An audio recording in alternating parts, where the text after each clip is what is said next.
So did you send out that message to GroupMe or? Yeah. Okay. So Marcus sent a message to GroupMe, says that if we play one-on-one on basketball, if Marcus wins, you get 1 extra point to your exam. If Marcus lose, you need to find a representative to write me a good review on Remote Professor. So that's the deal. Honestly, I see nothing wrong with this. Okay, if you can raise your hand, that'd be good, because right now I'm just trying to make sure everyone agrees to this. Okay, and then I have Kyle and Elena. Do you guys agree? Because I think this has like a time limit once you raise your hand and it goes down a little bit. Okay, it seems like everyone agrees. So now I already got your approval. Don't report me afterwards. This is proof, and also it's recorded, so I will have evidence. All right. Wait, hold on. Okay, we'll get started with the class, and we can talk about the time when we do that, and I will record it as evidence. Okay.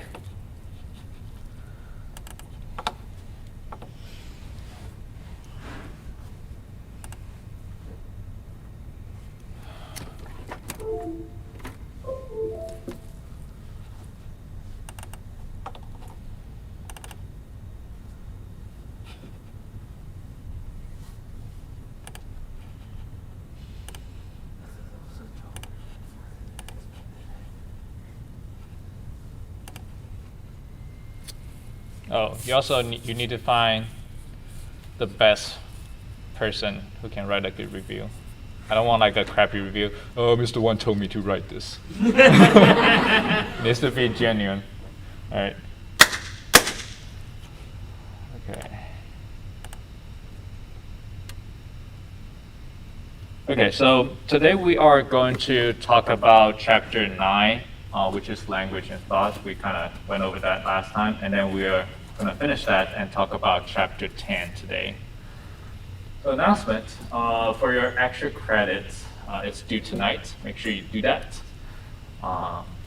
For your assignment 2, this is due in Next Monday, I think. Okay, in a week. So make sure you do that. And if you have questions, ask early. Okay. All right, so last time we kind of talked about cognition and reasoning, so let's do a quick review. Cognition is the mental activity, which is acquiring, processing and storing knowledge that goes on in the brain when a person is processing information. And reasoning is the process of drawing inferences or conclusions from principles and evidence. Okay, so right now we're going to focus on reasoning. And there are 2 types of reasoning. First, we have formal reasoning. This is when we follow rigorous steps to reach valid conclusions. One example will be algorithm. And this will be the step-by-step problem-solving procedure guaranteed to return a solution. So it's not the algorithm that you learn in math. It's just a way that you follow steps by steps, and you can guarantee a result. Yes? But couldn't you like call like technically like a math algorithm? Yes. The same thing, just like Yes. different area, like math, and then here's like more logical and informational based. So algorithm in math is algorithm in psychology. You can say that, but they have different meanings. Just so you know that, okay? So example, we have Rubik's Cube. You need to follow certain steps to solve the problem, right? You can't just be creative and do other things and you get the results. Also, if you don't know the pin number and you're trying all the combination, it guarantees you to get the results, right? Because you're trying every step. So that would be algorithm. And it's part of the formal reasoning. Next, we have informal reasoning. And one example will be heuristics. Those are time-saving mental shortcuts used for making judgments quickly and efficiently. So basically, they're a rule of thumb. They're quick, but imperfect. And we have examples like anchoring and adjustment, availability, representativeness. We're going to talk about that one by one. One of the heuristics that we talked about last class, I don't know if you guys can think of what that was. I'll give you a hint. It's about race. Stereotype, racism, or sexism, stuff like that. You're generalizing the characteristics to a group of people. That's mental shortcut, right? So that could be a heuristic as well. Okay, so you understand formal reasoning and informal reasoning? Good, okay. Okay, now let's do an activity. We're gonna split the class. You guys be group 1, and you guys will be group 2. We don't have even numbers, so the result might not be as obvious, but we'll try it.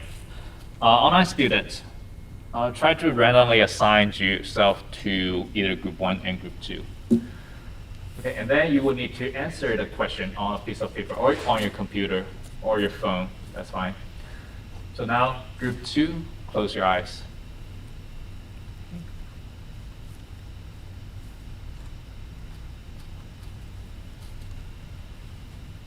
Once group 1 finish answering, you can just raise your hand and let me know you're done.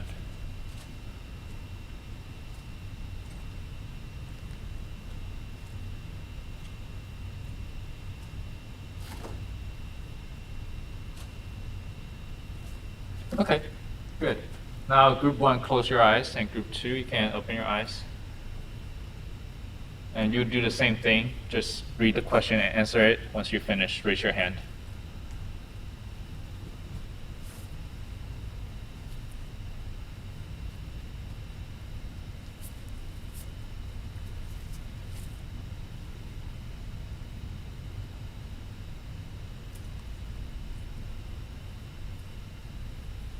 Okay, very good. Okay, now you can all open your eyes now. So how long is the Mississippi River? I asked the same questions to both groups. For group 1, what was your guess? How many of you chose A? How many of you chose B? How many of you chose C? One person. How many of you chose D? Okay, a lot. What about E? Okay, most of you chose D or E, right? What about group 2? Chose A, B, C, okay, C. Okay, all of you. Even though we don't have even number of people, but do you see the difference? Mm-hmm. Okay, so now I'm going to show you how I did that. But the correct answer was this. So it's between C and D. So what I did was I gave you different anchors. For group 1, I gave them the anchor as Colorado River is 2,000 miles. But for group 2, I told them it's 500 miles. So I just gave you different information and you have a different guess. Okay? When we have like hundreds of people, that will be very obvious because usually we use iClicker. Do you guys use iClicker? Yeah. Okay. Before. And then we can have like average. Well, I'm not doing that now, but you can see the difference. Okay. So this is called the anchoring and adjustment heuristic. This is the tendency to use a rough estimation as a starting point, or we call it the anchor, to adjust slightly from that point.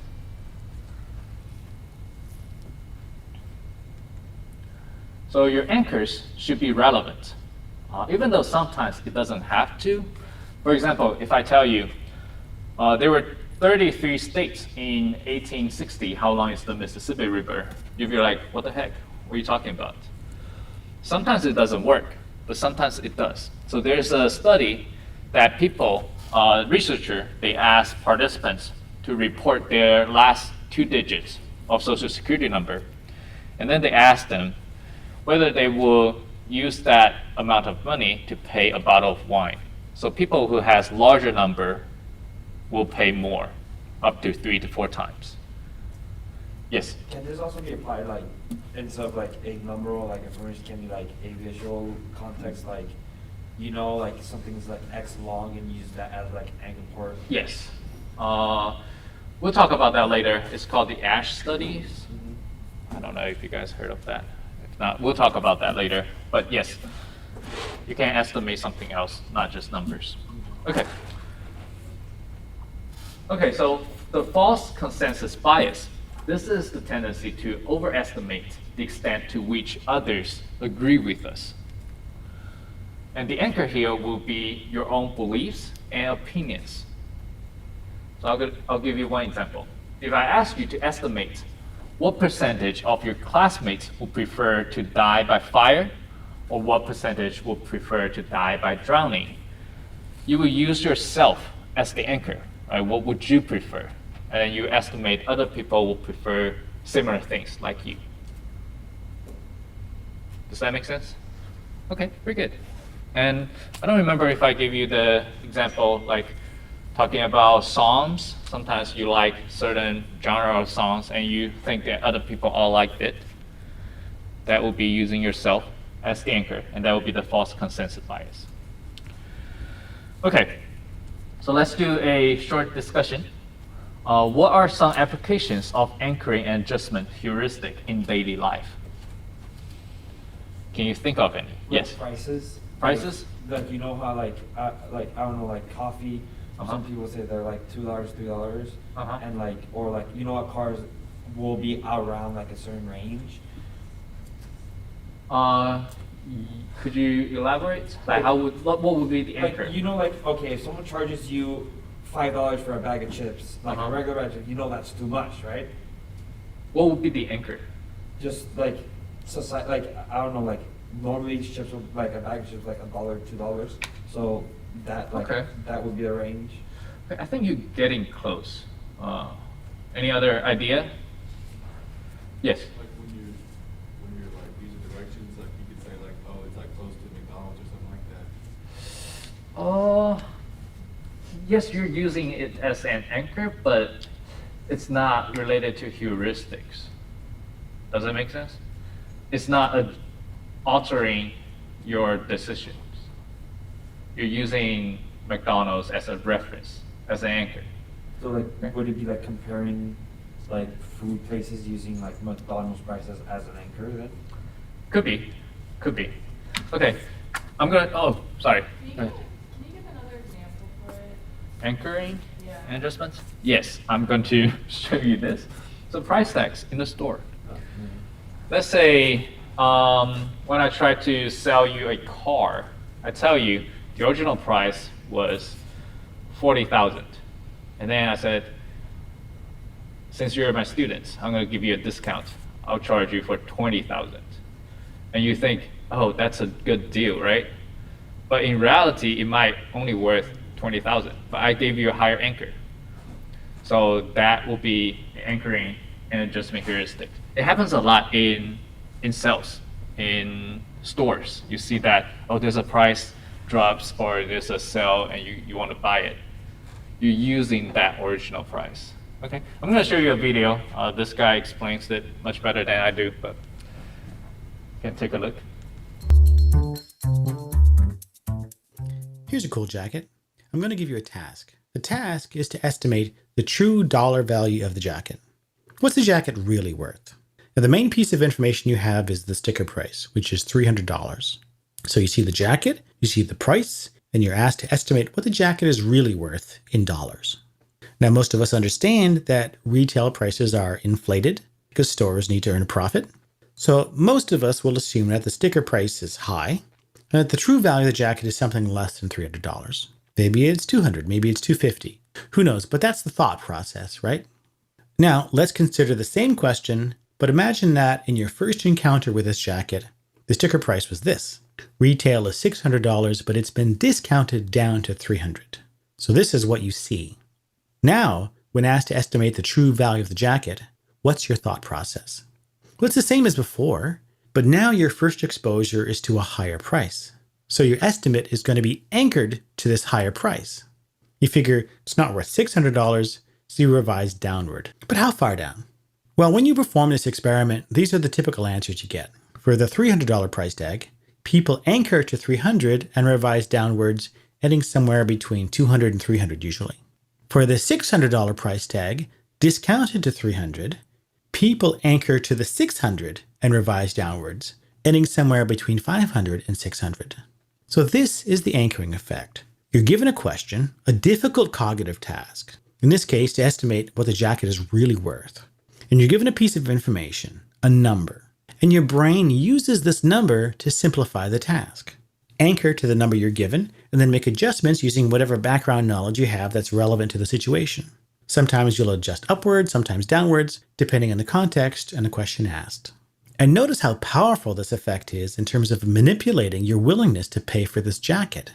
Even though the actual purchase price is the same for both jackets, the perceived value of the jacket is much higher when the price is anchored high, and your willingness to pay is much higher, maybe twice as high.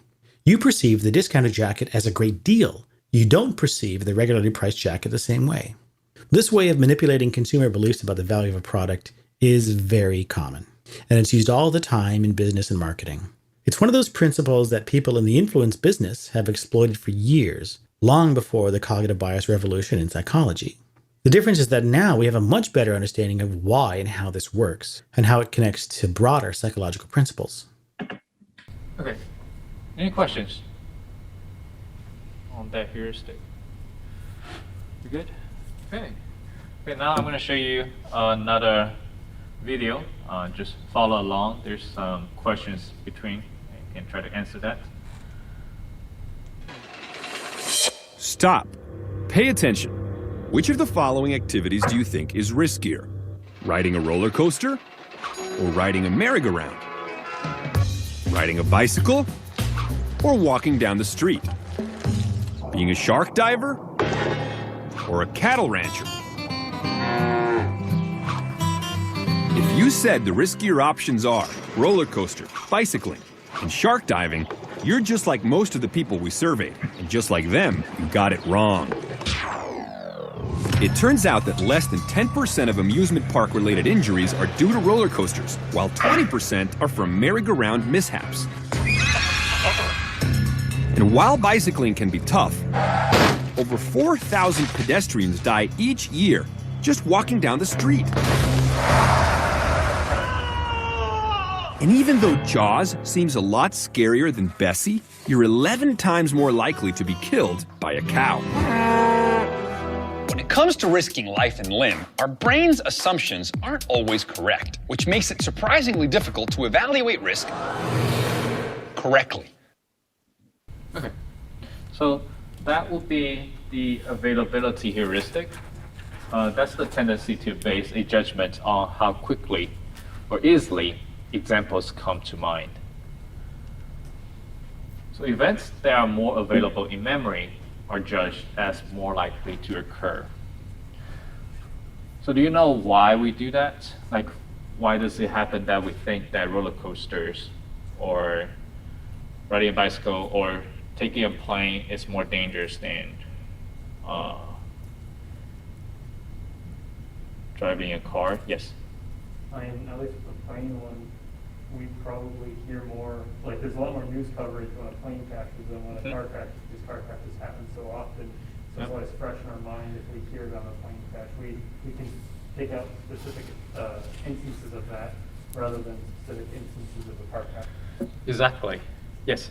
I think like if you, it's not as big of a deal like being in a plane with a cow as being in the water with a shark. Like you'll put yourself in more dangerous situations. Like you'll want to pet the cow and get close to it, but like you wouldn't do that with a shark because like you would expect the shark to hurt you, you wouldn't expect the cow to hurt you.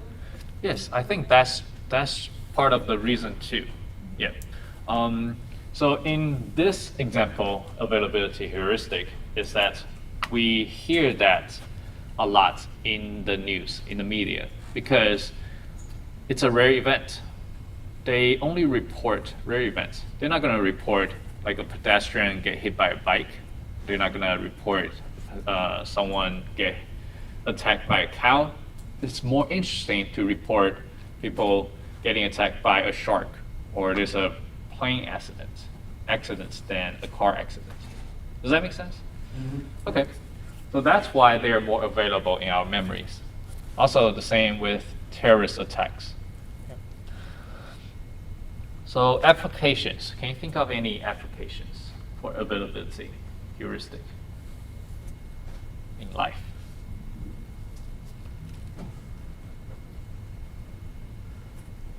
Yes.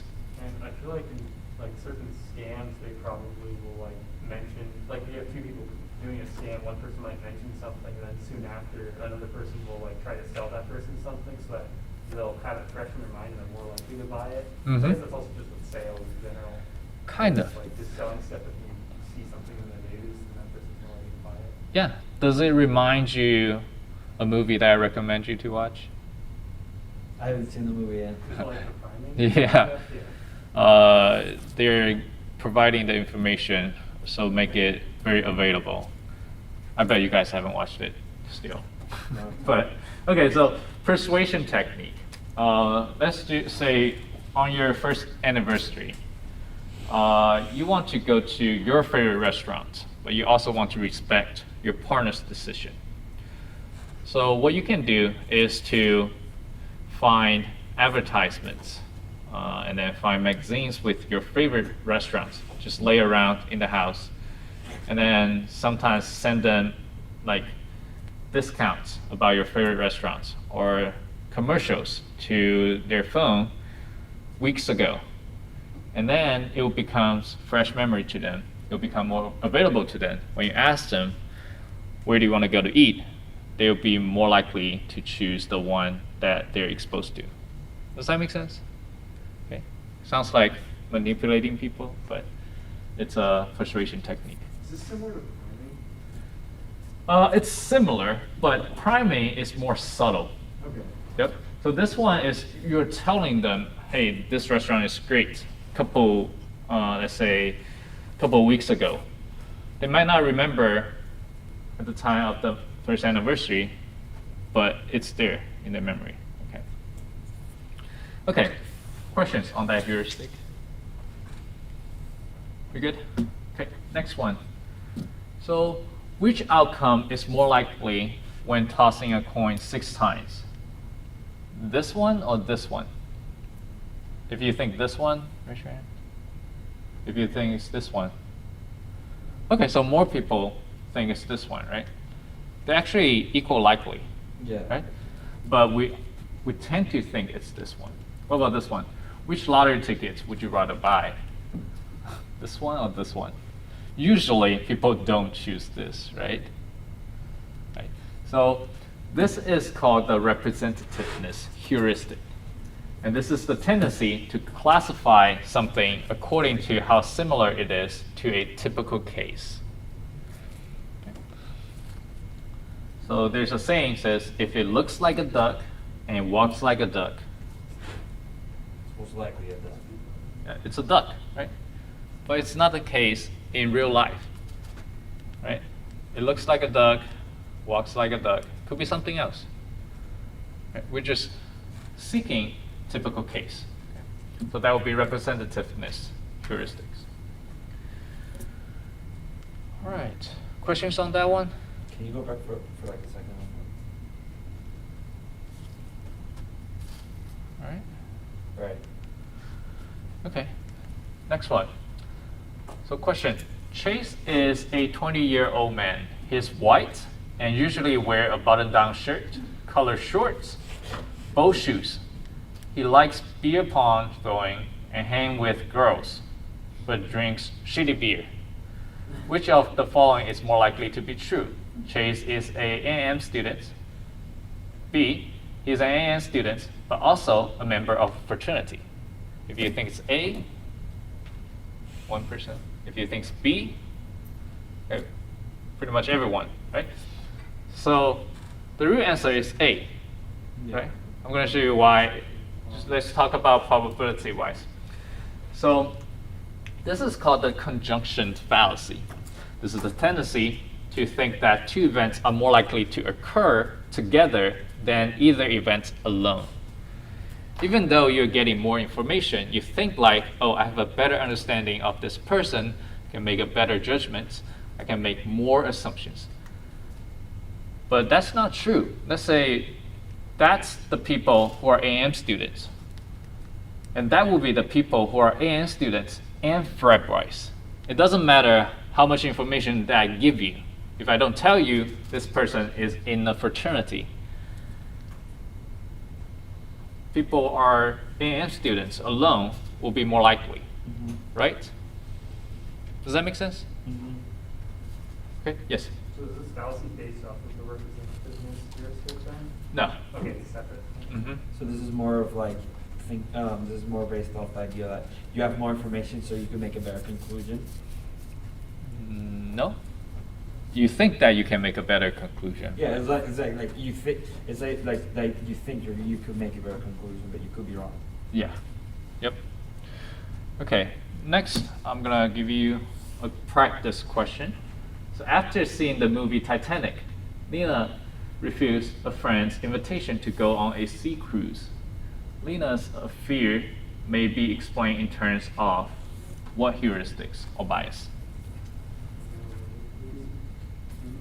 Here, availability. What else?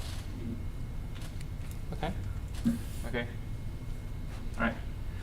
Let's be. Okay, next, let's do influences on decision making.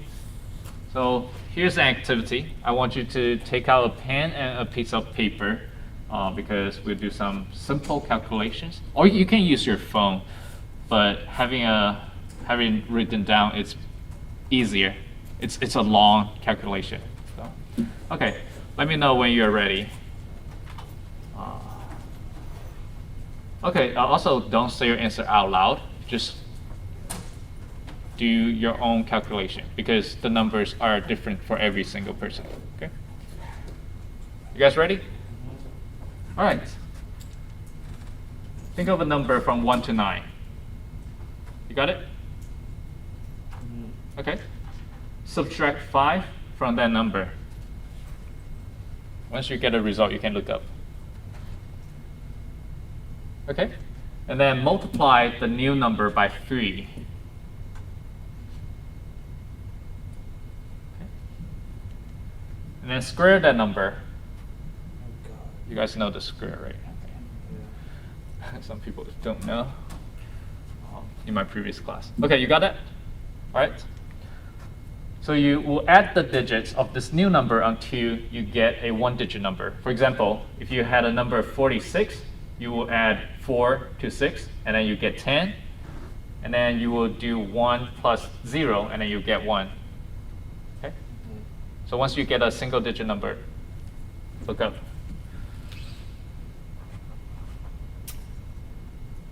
Oh, I think I know what you're doing. What if, like adding our two together first time is a single digit? Oh, that's fine. Yeah. Okay, so you have your single-digit number, right? Okay. So if this number is less than 5, add 5. Otherwise, subtract 4. Okay, you got it? Okay, multiply it by 2. Okay. And then subtract 6. Got it? Okay, now you will need to map the letter into alphabet. So if you get a 1, it will be A, 2 will be B, 3 will be C. You got it? Okay. Now quickly think of a name of a country that begins with that letter. You got it? Okay. Take the second letter of that country's name and think of a mammal that begins with that letter. All right? And then think of the color of that mammal. Okay? So how many of you got this?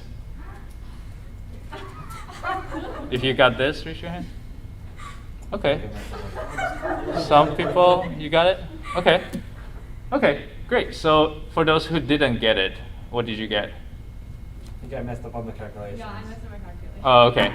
You can try it later with your friends. Yeah, what did you I got get? an orange orangutan from the Dominican Republic of the Congo. Oh, okay.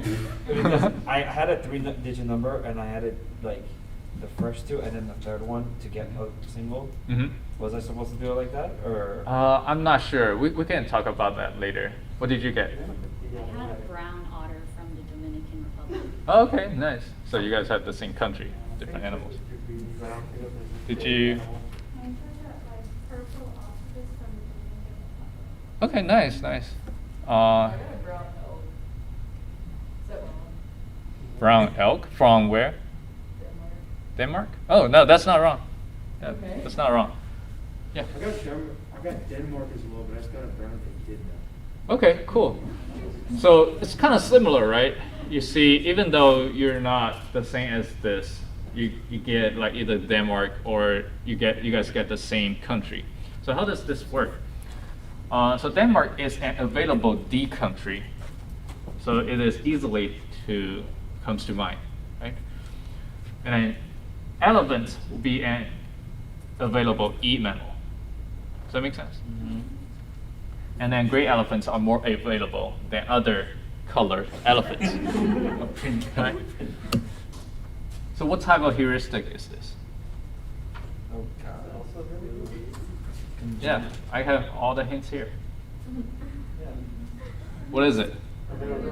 Okay, very good. Availability. And also, I showed Denmark and elephant at the beginning of the class as Wait. priming. Oh, in the corner. Yes, I saw that. How many of you saw it? Did not. Okay, only 2. I don't know. Okay. I saw you did that. And I was like, why you have an Alright. elephant on the screen? Huh? Oh, my desk? Oh, here? Sorry. But just to prove, I did show you. And intentionally to talk longer, if you remember.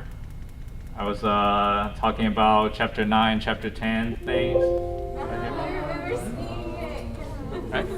Right? So you primed it at the same time. Yes, so to increase the success rate, Yeah. I tried to prime you and do the availability heuristics. Pretty fun, right? Yeah. Cool. You can do that with your friends too. Okay. It's like that works. Like you could just play off like, oh, I read your mind, like a good like magic trick. Yeah. Okay, any questions? We good? Okay, now we'll go to chapter 10. So we're going to talk about intelligence, problem solving, and creativity. So first, let's talk about rational choice theory. So this assumes that we are all rational. So decisions are made by evaluating the likelihood of the occurrence and the value of the outcome.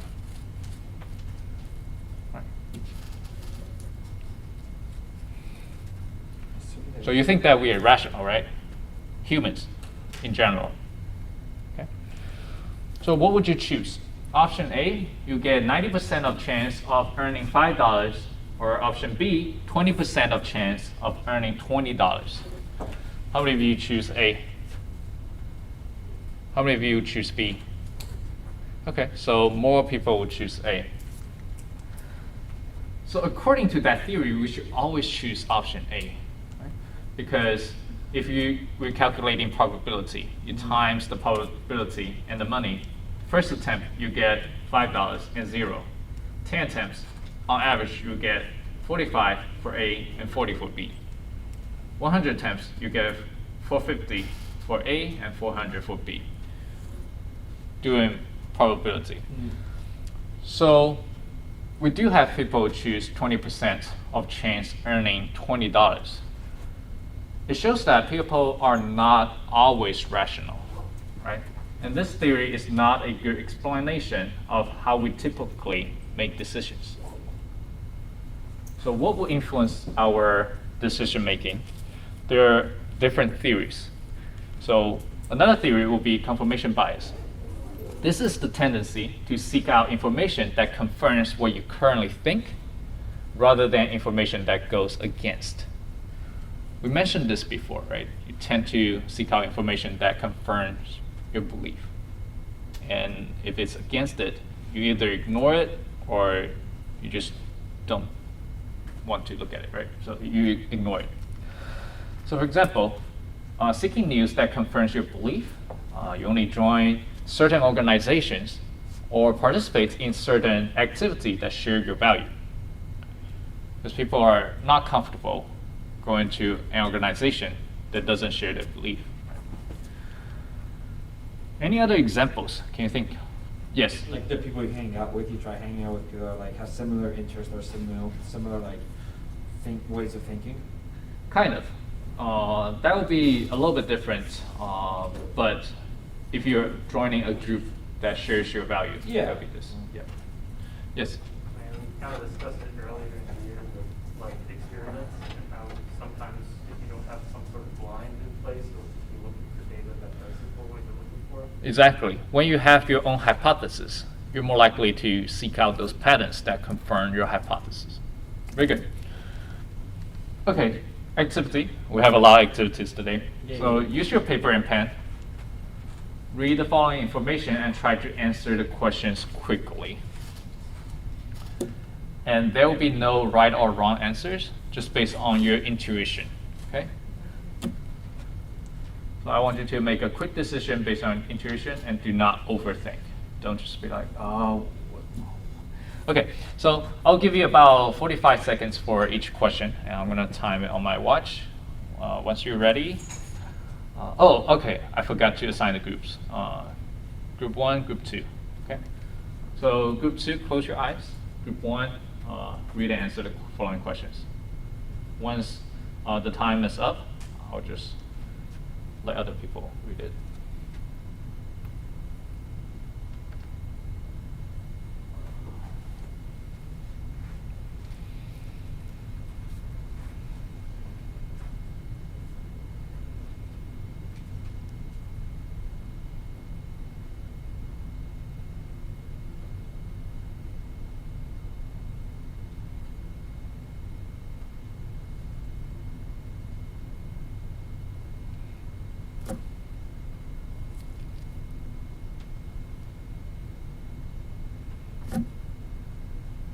Good. Okay. Once you're done, close your eyes, and then Group 2, you can look up and then answer the questions. Again, I will give you about 45 seconds.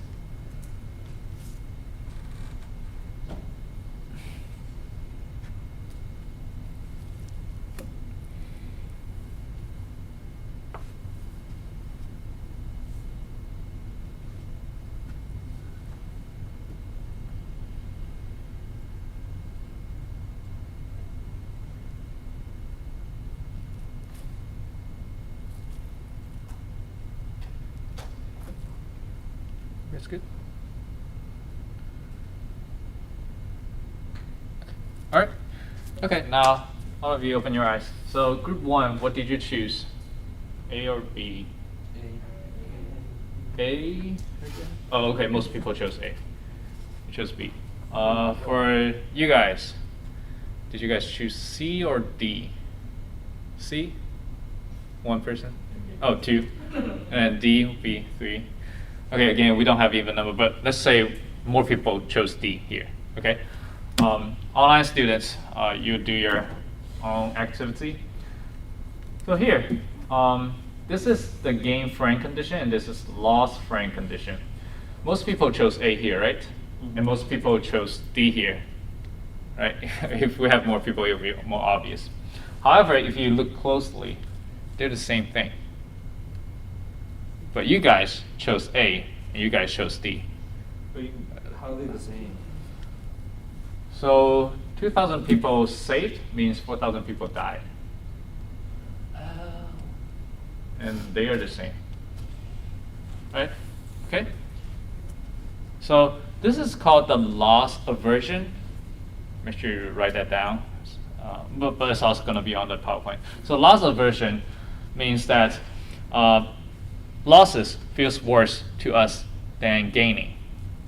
So here, they will try to choose D instead of C. And I'm going to show you what this effect is. This is called the framing effect. So when people give different answers to the same problem depending on how it's framed, And this was actually from a study back in 1984. At the time, the participants did exactly what you guys did.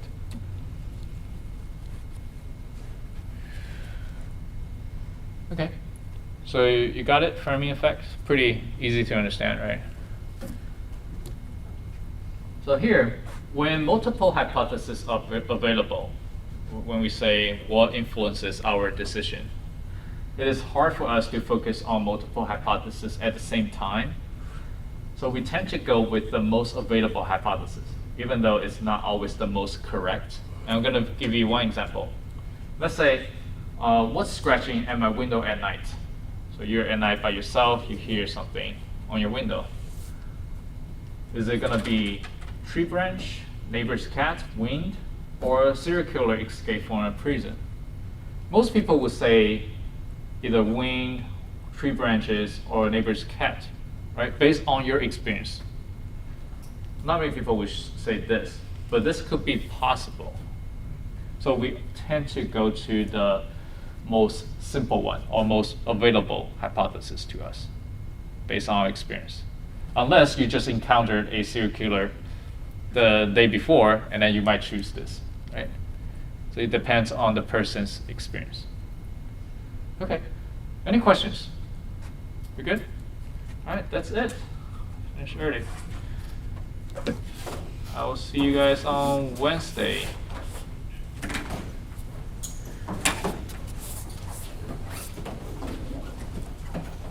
Marcus, do you want to play today or tomorrow? You wanna do it already? Yeah, before the exam. I can't really do on Wednesday and Thursday. Yeah, the exam will be next week. Or Friday. So either today, tomorrow, or Friday. All right, Friday. Friday? All right, sounds good. I want to see the video. Question? Mm-hmm. And this is about positive negative reinforcement and stuff like that. Uh-huh. So if you get like, so if you're looking at tax deduction for donating stuff, so is that technically offering conditioning to motivate them to donate stuff? Is that Hold on. So you said people, when they donate stuff, and then their taxes are reduced. Yeah. So they're trying to increase donation. Yeah. So they're trying to reinforce Yeah, it. there will be reinforcement. But I couldn't tell because you're gaining a deduction, but at the same time, the deduction is decreasing your taxes. So I couldn't tell if it's it positive. depends on how you phrase it. Okay. So you can phrase it as I gave you a discount on tax. Yeah. That will be adding. Mhm. But if you said that my taxes are reduced, that will be removing a stimulus that you don't like, Negative reinforcement. right? So yeah. So it depends on how you phrase it. Okay.